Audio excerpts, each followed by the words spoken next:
What is true lasting wealth? Is it mounds of gold that fade, or a prosperity that nourishes your soul, your family, and your world?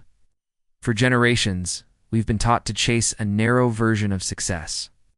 But the greatest mentors in history, the prophets of Allah, taught a different science of abundance. They were shepherds, merchants, and kings who mastered the balance of this world and the next. Today, we unlearn 10 modern lies and walk a 12-month plan drawn from their divine wisdom. Let's begin by dismantling the 10 lies society teaches us about wealth. The first lie: wealth is the goal.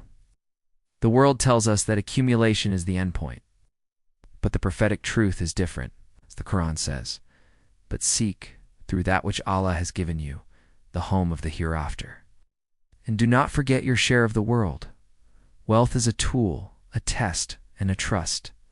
The real goal is Allah's pleasure and service.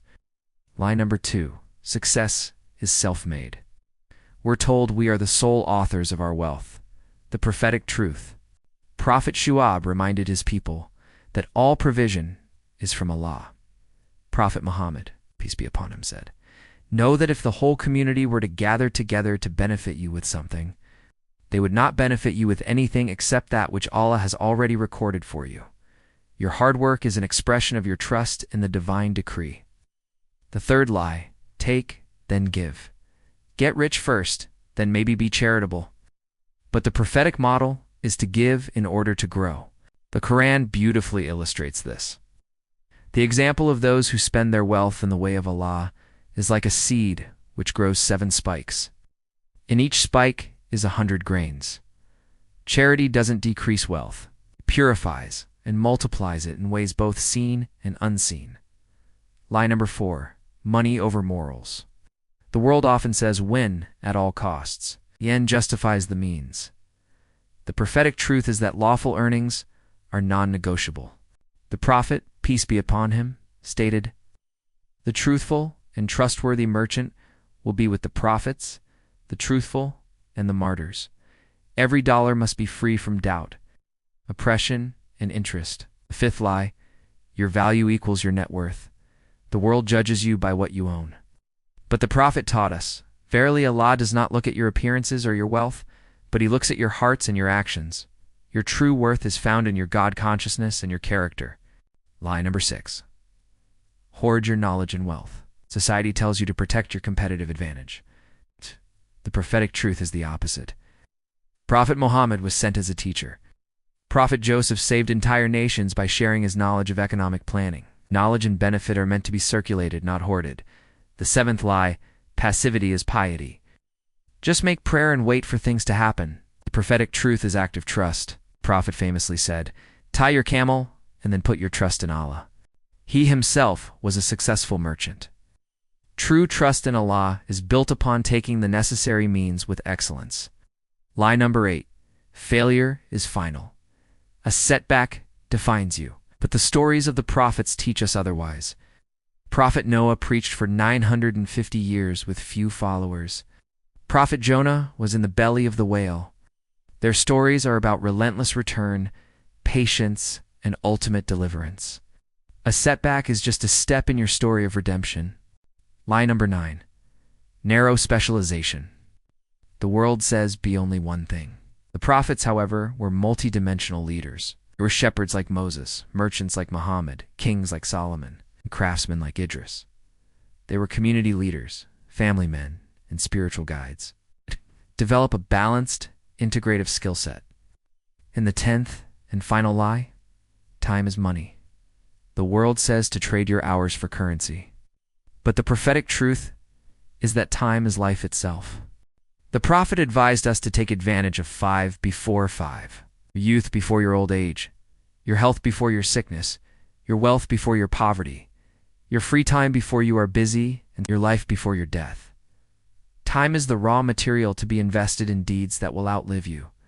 Now that we've cleared the fog of these lies, let's build something real. Wisdom without action is a treasure locked away. Here's your 12-month roadmap, inspired by the prophetic way to build a life of holistic, blessed abundance. We begin with Phase 1, the foundation, which covers months 1, 2, 3. This is about purifying your capital. In month 1, Focus on intention and audit. Begin with a sincere intention that your journey is for Allah's pleasure.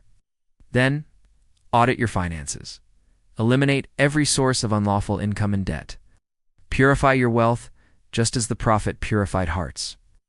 Your action item is to calculate and pay any owed. Zakat, in month 2, focus on prophetic character. Build the trustworthiness of a great merchant. In all your dealings, be scrupulously honest. Over-deliver on your promises. Study the character of the Prophet. Your reputation is your primary capital. In month 3, seek knowledge and dua. Dedicate 30 minutes daily to learning the Islamic rules of business and inheritance. And make the prophetic prayer for provision a regular part of your life. O Allah, I seek refuge in you from disbelief and poverty.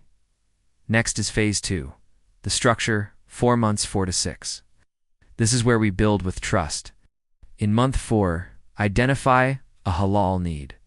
Like the prophets who solved real-world problems, find a genuine need in your community that you can solve with a lawful product or service.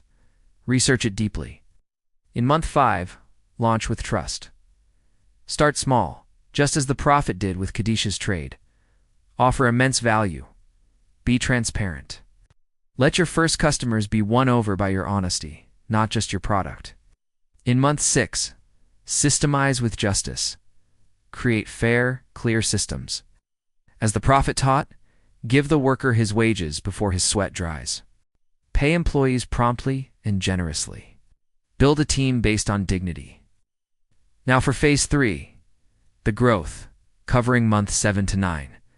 This is about multiplying through circulation. Month 7, reinforce the foundation. Take your first profits and immediately give the required 2.5% zakat, if you're eligible, an optional charity. Then, observe the blessing. This is the divine growth algorithm. In month 8, invest in productive assets. Follow the model of the Prophet, who owned date palm orchards and trading capital. Invest in lawful productive assets, business expansion, ethical ventures, or knowledge that creates new value. In month 9, build community wealth. Partner with others. Help a brother or sister start their own venture. The prophets built nations, not just personal empires. True wealth is shared wealth. Finally, we arrive at phase 4, the legacy, for months 10 to 12. This is about securing what truly lasts. In month 10, master your time. Implement the prophetic schedule. Pre-dawn, for planning and spiritual capital. The day for energetic work, and the evening for family and community. Guard your daily prayers. They are your compass. In month 11, write your will, the Prophet commanded. It is not permissible for any Muslim who has something to will to stay for 2 nights without having his last will written. Secure the transfer of your wealth according to Islamic law. This is the ultimate responsibility. And in month 12, embrace the cycle of abundance. Review your year. How has your provision changed? How has your character deepened? Set your next year's goals, not just financial targets, but targets for charity given, people employed fairly, and knowledge shared. You are now a channel of divine blessing. Ow. The prophets were not poor men. They were the richest of men, rich in faith, rich in trust, rich in legacy, and often rich in the treasures of this world, which they held lightly and spent heavily in the path of Allah. They turned deserts into gardens of dates and guidance.